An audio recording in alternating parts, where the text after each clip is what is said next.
Good afternoon. I am here today to talk to you a little bit about IPv6, Internet Protocol version 6.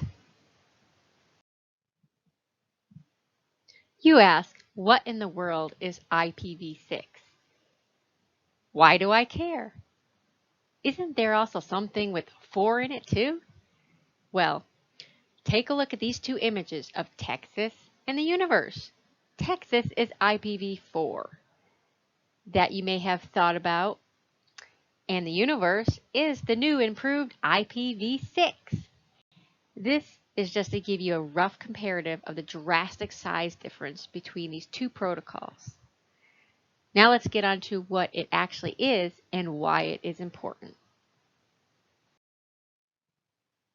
I'm going to explain IPv6 and why it is important by covering the address spaces, mobility, security, and the label flow of it, in which at the end of our presentation, you'll be able to see the uniqueness of this actual labeling.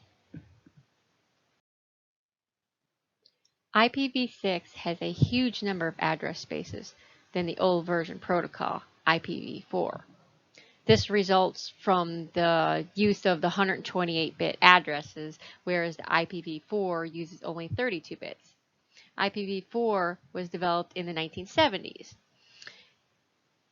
It's the foundation protocol for the global internet, for what people say. IPv6 began in 1993 and the project was completed in 1999. In 2012, the Internet Society staged a world IPv6 launch event to get companies and businesses to actually move from IPv4 to IPv6. The new address spaces for IPv6 supports about 3.4 to the 10 to the up to the 38 billion addresses from the old protocol only supporting 4.2 billion addresses. That brings me back to the size comparison of Texas with IPv4 versus IPv6, which is larger than the universe size. We now have a lot more addresses to feed our ever-growing need of our population of over 1 billion users that use the internet.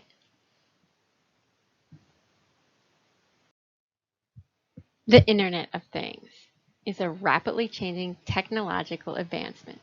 Simply, if we are entering an era of connected devices where many of the objects we use in our everyday lives are connected to the internet, we are going to need a lot more address spaces. I have 2 cat feeders, a refrigerator, a home thermostat, and a garage door opener on the internet. And that doesn't include the plethora of laptops, tablets, phones, computers, and other electronic devices that need internet addresses I have 4 kids under the age of 9, and they will want everything and anything electronic, and even as they grow. And the more they grow, the more they're going to want. The mobile phone industry has delivered over 1 billion mobile phones and over 1.2 billion automobiles with address spaces required.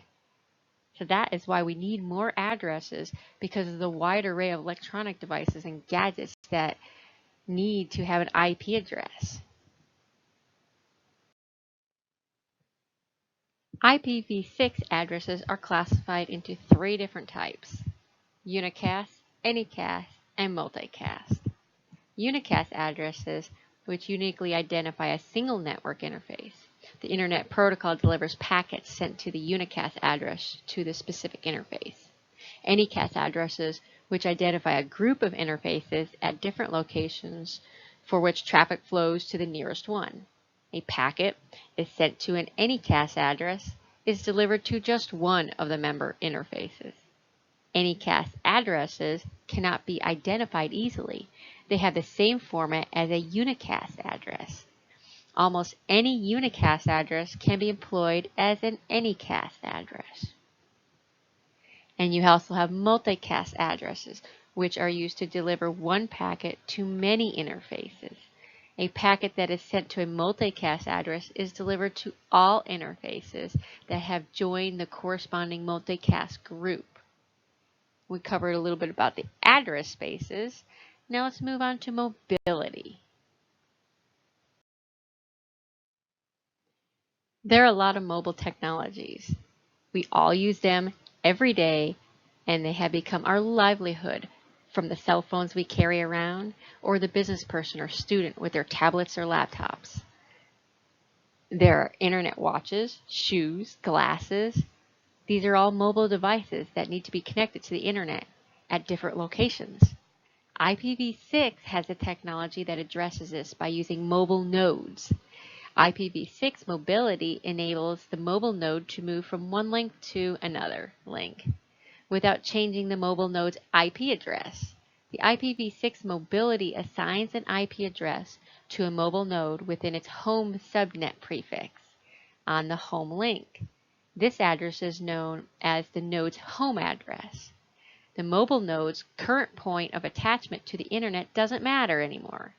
The mobile node can continue to communicate with other nodes, stationary or mobile, after moving to a new link. Network security is integrated into the design of the IPv6 architecture. Internet Protocol Security was originally developed for IPv6. IPv6 can run end-to-end encryption. The IPv6 specifications mandate IPv security implementation as a fundamental interoperability requirement. Widespread adoption of IPv6 makes man-in-the-middle attacks significantly more difficult. Now, IPv6 has a lot of encryption, but as anything goes, when time goes by, cybercriminals spend more and more time to be able to analyze and how to subvert its built-in securities. As any new problems are uncovered, we have many IT professionals and security organizations using methods and tools to overcome them. IPv6 also supports more secure name resolutions. The Secure Neighborhood Discovery Send protocol is capable of enabling cryptographic confirmation that a host who it claims to be at the time of connection. This renders address resolution protocol poisoning and other naming-based attacks more difficult. And while not replacement for application or service layer verification, it still offers an improved level of trust in the connections. IPv4, an address is generally written in 4 decimal numbers separated by dots, like 10.126.5.34. That's it. But in IPv6, an address is much, much longer. So long that they have to be written as 8 groups of 4 hexadecimal digits, each separated by a colon. The first 4 digits represent the network portion of the IPv6 address, while the last 4 groups represent the specific host within the network. In 2015, one of Facebook's main hosting IPv6 addresses was, as you see in the picture, you look at that last floor blocks, it has Facebook in there. If you look really closely, you can see that, Facebook, in the 5th and 6th group of the digits that the name was in there. They use C instead of K, but still, they use their own name for their company in their IPv6 address. But some organizations either don't get lucky or don't make something humorous down to that level, like Google, where their hexadecimal IPv6 address didn't even have a G in it. In conclusion, we talked about IPv6's address spaces, mobility, security, and the label flow, and the uniqueness of it. You can now see that IPv6 is very important to you, even if you don't know about the technological data of what it is.